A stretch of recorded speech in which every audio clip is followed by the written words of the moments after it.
Prime टाइमच्या सुरुवातीला अत्यंत महत्त्वाची आणि मोठी बातमी, दिशा सालियन प्रकरणाची पुन्हा चौकशी करा अशी मागणी करत दिशाचे वडील सतीश सालियन यांनी हायकोर्टात धाव घेतलेली आहे। दिशावर सामूहिक अत्याचार करून तिची हत्या केल्याचा आरोप देखील त्यांनी केलाय। आदित्य ठाकरे, सूरज पांचोली आणि दीनो मोरियावर हा आरोप त्यांनी केलेला आहे, तर किशोरी पेडणेकरांनी पोलिसांवर दबाव टाकल्याचा आरोप देखील त्यांनी केलाय। दिशा सालियनच्या वडिलांनी हायकोर्टात दाखल केलेल्या याचिकेमध्ये नेमके कोणकोणते गंभीर आरोप करण्यात आलेत, आपण ग्राफिक्सच्या माध्यमातून त्याचा आढावा देखील घेऊया। दिशा सालियन मृत्यू प्रकरणी नव्यानं चौकशीसाठीची याचिका दाखल करण्यात आलेली आहे। दिशा सालियनचे वडील सतीश सालियन यांनी हायकोर्टात ती याचिका दाखल केली आहे। या याचिकेवर आता लवकरच सुनावणी अपेक्षित आहे। दिशा सालियनवर सामूहिक अत्याचार करून तिची निर्घृण हत्या केल्याचा आरोप आहे। एनआयए चौकशीची मागणी करत मुंबई उच्च न्यायालयात ही याचिका दाखल करण्यात आलेली आहे। या प्रकरणाचा तपास प्रामाणिक अधिकाऱ्याच्या देखरेखीखाली करण्याची मागणी केली गेलेली आहे। समीर वानखेडेंसारख्या प्रामाणिक अधिकाऱ्याच्या देखरेखीखाली हा तपास करण्याची मागणी केली गेलेली आहे। मुंबई पोलीस दिशाभूल करत असल्याचा याचिकेमध्ये अत्यंत गंभीर आरोप करण्यात आलाय। माजी महापौर किशोरी पेडणेकर यांनी दबाव टाकल्याचा सुद्धा गंभीर आरोप करण्यात आलाय। आदित्य ठाकरे, सूरज पांचोली आणि दीनो मोरिया यांच्यावर गंभीर स्वरूपाचे आरोप करण्यात आले।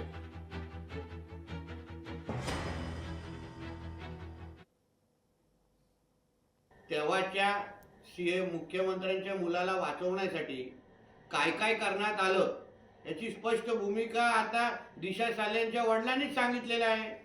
आता आमच्यावर खोटारडेपणाचा आरोप करणारे, आदित्य ठाकरेला वाचवणारे आता काय बोलणार? आता कुठल्या तोंडाने थोबाड उघडणार? एका बिचारी साधी मुलीला जी आपलं स्वप्न पूर्ण करण्यासाठी मुंबईला आलेली, त्या लोकांना यांनी सामूहिक बलात्कार करून तिचा हत्या केला असा आरोप आता थेट तिच्या वडिलांनी केलेला आहे। आता आदित्य ठाकरेंनी थोबाड उघडावं, सत्य सांगावं। तुमची हिंमत असेल तर आज पण तू सत्य सांगण्याची हिंमत त्यांनी करावं असं मी मागणी करेन। विरोधी पक्षाचा एखादा नेता आहे म्हणून टीका करणं किंवा आपल्याकडे कोणतीही माहिती नसताना अधिकारवाणीने त्या विषयावर बोलणं हे मला वाटतं की हे लोकशाहीमध्ये योग्य नाही। माझ्याकडे कोणताही पुरावा नाही, मला याबद्दलची कोणतीही माहिती नाही। या घटनेच्या संदर्भात सुई इतका सुद्धा पुरावा माझ्याकडे नाही।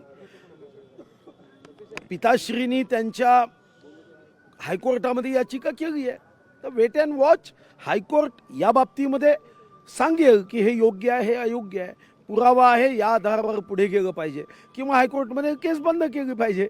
पण कोणीतरी एखाद्या प्रश्नावर मी विरोधातला एखादा नेता आहे म्हणून प्रतिकूल नकारात्मक उत्तर देणं हे योग्य नाही।